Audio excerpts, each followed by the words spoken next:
through a postural assessment with my client Jacob. The reason I'll be doing this is to identify any postural deformities he may have, whether they be structural or muscular imbalances. So yeah, I'll be looking at Jacob in 3 different planes. First, anterior, so facing me. Next, laterally, so to the side. And lastly, posterior, so facing the back. Be going through the different areas in his body to see if I can notice any deformities. So first of all, I'll just be looking at Jacob in the anterior view.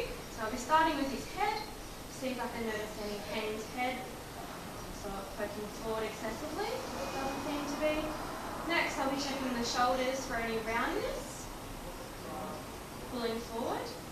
Next, I'll be looking at the thoracic spine, so if there's any curvature forward, so curved back there. Next, I'll be looking to see if I can see any curvature in the lower back, so any lordosis. Next, I'll be looking at his hips to see if there's any anterior or posterior tilt there. Next, I'll be looking at the knees to see if they are rolled in or out at all, which they do seem to be very slightly, but that may be due to his feet, which is the next part I'm going to look at, see if they are supinated or pronated at all, so rolled in or out, which they do seem to be very, very slightly. Next, I'll just be looking at Jacob's height in his shoulders, his hips and his knees. So these 3 should all be parallel to the ground, so one shouldn't be higher than the other. So looking at Jacob's shoulders firstly, the right one does look a little bit higher than the left. Next, down in his hips, a bit hard to tell with his clothes on, but down to his knees. Again, his right knee does look slightly higher than his left. So that could be due to leg length. One leg might be longer than the other. That's okay. So next I'll view Jacob laterally. So take a step to the side. Again, I'll be starting at the head to see any hanged head or poking head. That looks to be all good. Next I'll be checking his shoulders for any roundness. That looks good. Next will be scapula.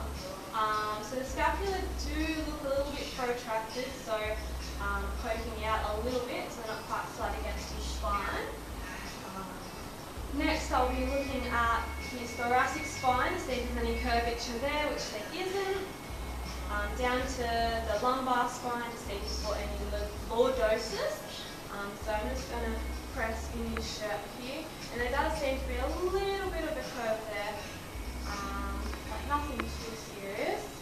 Next I'll be checking his spine vertebral column for any C or S shape, so any scoliosis. So from the side here it looks to be okay, but we'll have another look at that in the rear view. Next I'll check hips for any posterior anterior tilt. Looks to be all good. Next for the knees, any rolling in or out, a little bit hard to tell from this angle. And then lastly the feet, which I noted before, are slightly rolling. So I'll get to take a step to the back. Okay, so again I'll have a look at Jacob's head and neck. They look to be good.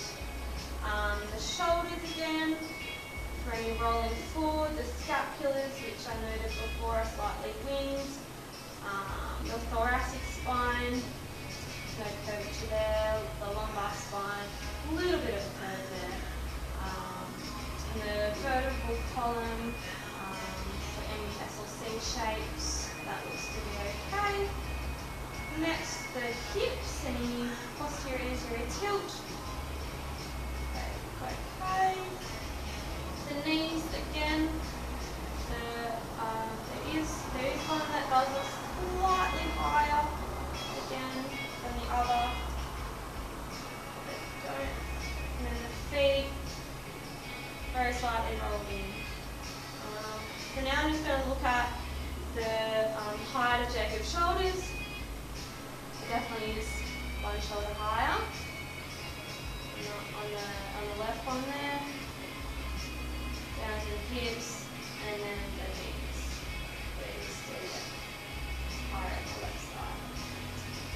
that concludes our postural assessment.